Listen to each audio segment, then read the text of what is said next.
traditional end of summer, we are recapping some of our biggest stories from the summer months. And one of the biggest stories has been the lack of rain. Despite getting some measurable rain in the past few days, we are still in a drought.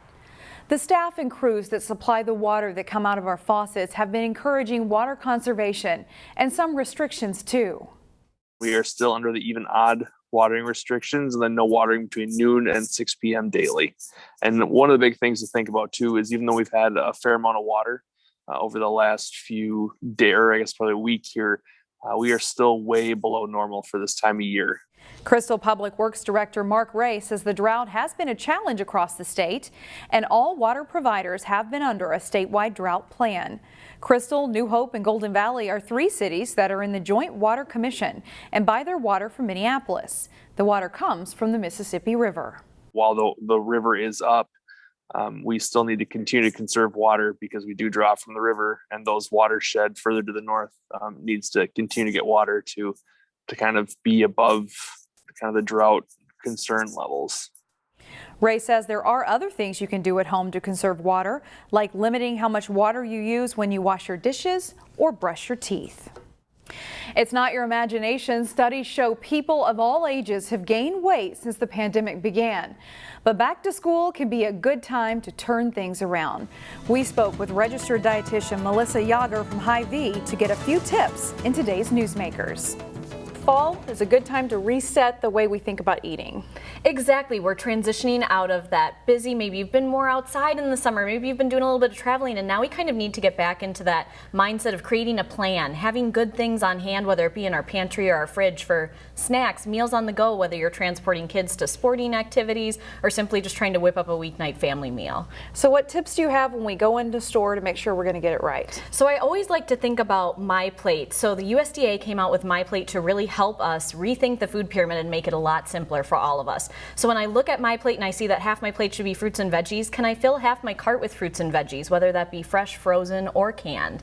And can I make sure that I'm packing lean quality protein sources into my cart and making sure that I'm getting some whole grains in there as well so that I'm not lacking on that fiber content, which just does so much for our digestive system. And there's a lot of great products on the market now that we can find in the interior of the store that are really good for us. Exactly. And a lot of times you can find really great quality nuts and seeds, healthy cooking oils, and of course even quality protein sources, whether that be, beans and legumes, and even just different fruits and vegetables within the center aisles to keep things cost effective, but still making sure that you're getting that nutritious, balanced meal or snack. Now, Hy-Vee has a lot of programs that we might not be aware of that we can tap into to learn how to eat better. Can you tell us about those? Exactly. So as Hy-Vee dietitians, we do offer consultations and menu planning services through our Hy-Vee Healthy Habits program, but we also have some great programs for kids and families, specifically our Hy-Vee Kids Fit program. So if you're looking for a way to get the family back into more of a physical activity routine and make it fun and interesting for your kiddos, you can join the Hy-Vee Kids Fit Challenge, or schools and even entire school districts are welcome to join the Hy-Vee School Wellness program this fall. All right, and how can we find out more information? So you can always head to Hy-Vee.com/health to learn more about dietitian services, or head to HyVeeKidsFit.com to learn more about our physical activity programming. All right. Melissa Yager, thank you for being here. Thank you. And now we want to show you one of our favorite stories from this summer. It's a profile of a woman in Brooklyn Park who has an artistic gift that spans generations in her family. Here's reporter Nina Bupasavan. Her art runs deeper than what you can see and hear. I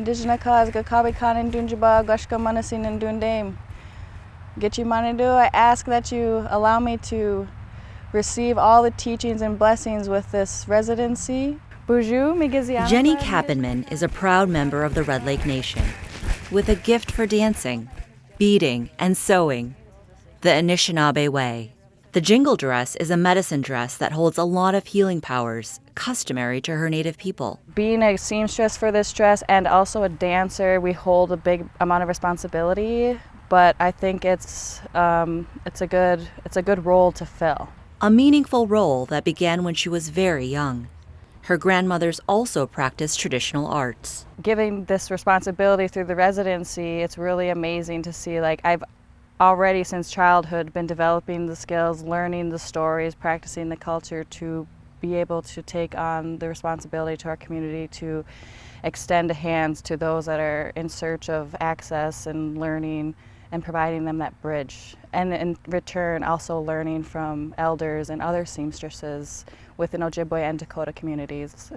As an artist in residency with the Minnesota Historical Society, and Jenny knows she is doing this for something greater than herself. My biggest goal as an artist is to teach others so that they can further teach others beyond it.